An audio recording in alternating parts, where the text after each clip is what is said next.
Yes, hello, and welcome to the final conference for the KnowHUBs project, how knowledge centers may contribute towards addressing local needs and demands of rural communities and regions.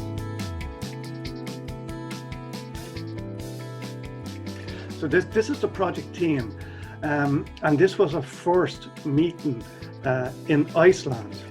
So the project, the overall aim of the KnowHUBs project was to explore knowledge centers and how they can contribute towards addressing the demands of rural communities and regions by creatively combining the 3 M's, meeting, mediator, motor approach with a user-set design thinking techniques. And the outcomes in the application was to produce an ebook, a toolkit, and a B mentoring program. So the outcomes then are open access resources, they're free to the public, there is a website, you can click on that website and you'll see the resources. So if you go to outcomes, you will now be able to download all the books and toolkits.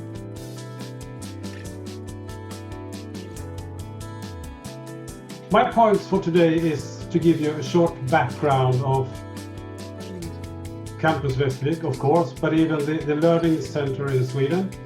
About us, I'm going to tell you what, how, why, and some challenges that we see. And we are a rural municipality. We have long distance to the university, to education, to research. Actually, we have long distance to everything. We have a mission here, and that is to make the university education and research available and accessible through collaboration with the universities and colleges according to the needs of the labor market and the society. Thank you, Jerry. I think that was a really interesting walkthrough, and I would.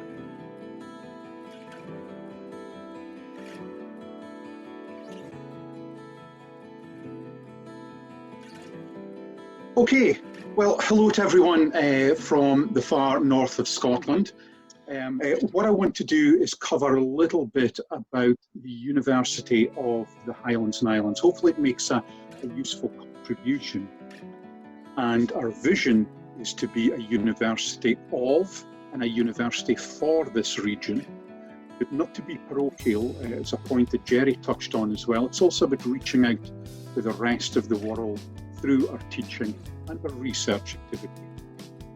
Now, I don't have time to go into this, but just to give you a flavour of the sort of programmes that we have, things that you could imagine might be relevant to the Highlands and Islands of Scotland. Archaeology, tourism management, renewable energy, and marine sciences. If you think of the Highlands and Islands of Scotland, then marine science, mountain studies makes sense.